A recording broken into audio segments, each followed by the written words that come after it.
Hello అండి, welcome to my channel. ముందుగా అందరికీ శ్రీరామనవమి శుభాకాంక్షలు. మన సాంప్రదాయంలో శ్రీరామనవమికి ఎంతో ప్రాధాన్యత ఉంది. హిందువులందరూ శ్రీరామనవమి రోజున సీతారాముల కళ్యాణ మహోత్సవాన్ని ఘనంగా నిర్వహిస్తారు. అదేవిధంగా శ్రీరాముని ఆలయాలు, ఆంజనేయ స్వామి దేవాలయాల్లో ప్రత్యేక పూజలు నిర్వహిస్తారు. రామాయణం గురించి, సీతారాముల చరిత్ర గురించి అందరికీ తెలిసిందే. అయినా ఈరోజు నవమి సందర్భంగా సీతారాముల ఆశీస్సులతో ఈ స్పెషల్ రంగవల్లి వేస్తూ నవమి గురించి కొన్ని విషయాలు మాట్లాడుకుందాం. శ్రీరాముడు వసంత ఋతువులో చైత్రశుద్ధ నవమి గురువారం నాడు పునర్వసు నక్షత్రపు కర్కాటక లగ్నంలో సరిగ్గా అభిజిత్ ముహూర్తంలో అంటే 12 గంటలకు మధ్యాహ్నం వేళలో త్రేతాయుగంలో జన్మించాడు. ఆ మహనీయుని జన్మదినమును ప్రజలు పండగగా జరుపుకుంటారు. 14 సంవత్సరాలు అరణ్యవాసము, రావణ సంహారము తర్వాత శ్రీరాముడు సీతా సమేతంగా అయోధ్యలో పట్టాభిషిక్తుడైనాడు. ఈ శుభ సంఘటన కూడా చైత్రశుద్ధ నవమి నాడే జరిగిందని ప్రజల విశ్వాసం. ఈ సీతారాముల కళ్యాణం కూడా ఈ రోజునే జరిగింది. ఈరోజు తెలంగాణలో గల భద్రాచలం నందు సీతారామ కళ్యాణ ఉత్సవాన్ని ఎంతో వైభవయుతంగా జరుపుకుంటారు. అయోధ్యకు రాజైన దశరథుడికి 3 భార్యలు, కౌసల్య, సుమిత్ర, కైకేయి. ఆయనకు ఉన్న బాధ అంతా సంతానం గురించే. సంతానం లేకపోతే రాజ్యానికి వారసులు ఉండరని అప్పుడు వశిష్ఠ మహాముని రాజుకు పుత్రకామేష్టి యోగం చేయమని సలహా ఇచ్చాడు.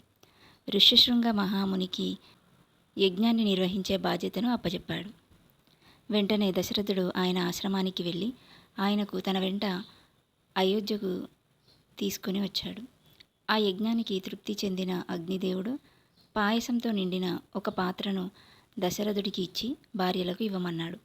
దశరథుడు అందులో సగభాగం మొదటి భార్య కౌసల్యకు, రెండో సగభాగం చిన్న భార్య అయిన కైకేయికి ఇచ్చాడు. వారిద్దరూ వారి వాటాల్లో సగం మిగిల్చి రెండో భార్య అయిన సుమిత్రకు ఇచ్చారు. కొద్ది కాలానికే వారు 3 గర్భం దాల్చారు. చైత్రమాసం 9వ రోజైన నవమి నాడు మధ్యాహ్నం కౌసల్య రామునికి జన్మనిచ్చింది. అలాగే కైకేయి భరతుడికి, సుమిత్ర లక్ష్మణ శత్రుఘ్నులకు జన్మనిచ్చారు. శ్రీరాముడు ధర్మ సంస్థాపనార్థం అవతరించిన శ్రీ మహావిష్ణువు యొక్క 7వ అవతారం.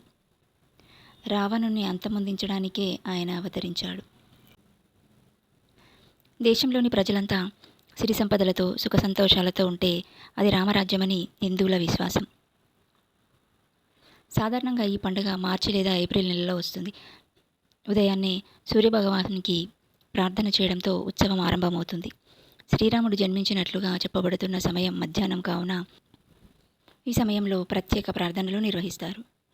ప్రత్యేకంగా ఉత్తర భారతదేశంలో భక్తులను విశేషంగా ఆకర్షించేది ఊరేగింపు ఉత్సవం.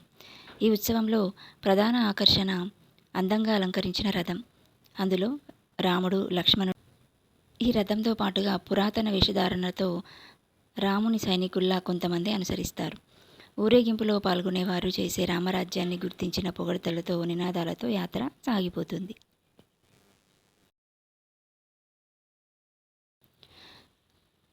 శ్రీరామనవమి వేసవి కాలంలో ప్రారంభంలో వస్తుంది. వేసవిలో సూర్యుడు ఉత్తరార్ధగోళానికి చేరువగా వస్తాడు. సూర్యుడు రాముడు జన్మించిన సూర్యవంశానికి ఆరాధ్యుడిగా చెప్తారు. ఈ వంశానికి చెందిన ప్రముఖ రాజులు దిలీపుడు, రఘు మొదలైనవారు. వీరిలో రఘు ఖచ్చితంగా మాట మీద నిలబడేవాడిగా ప్రసిద్ధిగాంచాడు.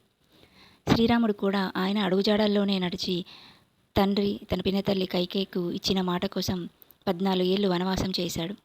దీనివల్లనే రాముని రఘురాముడు, రఘునాథుడు, రఘుపతి, రాఘవేంద్రుడు ఇలా మొదలైన పేర్లతో పిలుస్తుంటారు. మనందరికీ శ్రీరామనవమి అత్యంత పవిత్రమైన పండుగలలో ఒకటి.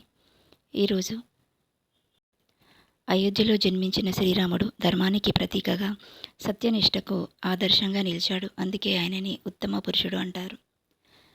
ఈరోజు మనలో చాలామంది ఆలయాలకు వెళ్ళి పూజలు చేస్తారు.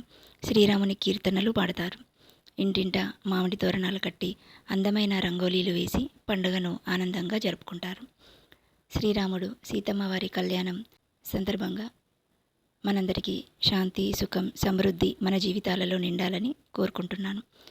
ఈ శ్రీరామనవమి మీ కుటుంబానికి ఆనందం, ఆరోగ్యం, ఐశ్వర్యం తీసుకురావాలని మనస్ఫూర్తిగా కోరుకుంటున్నాను. మరి నా ఈ రంగవల్లి మీకు నచ్చినట్లయితే లైక్ చేయండి, షేర్ చేయండి. కొత్తగా చూసేవారు నా ఛానల్ సబ్స్క్రైబ్ చేసుకోండి. ఇలాంటి మరిన్ని స్పెషల్ రంగవల్లి డిజైన్స్ కోసం నా ఛానల్ని ఫాలో అవ్వండి. Thank you.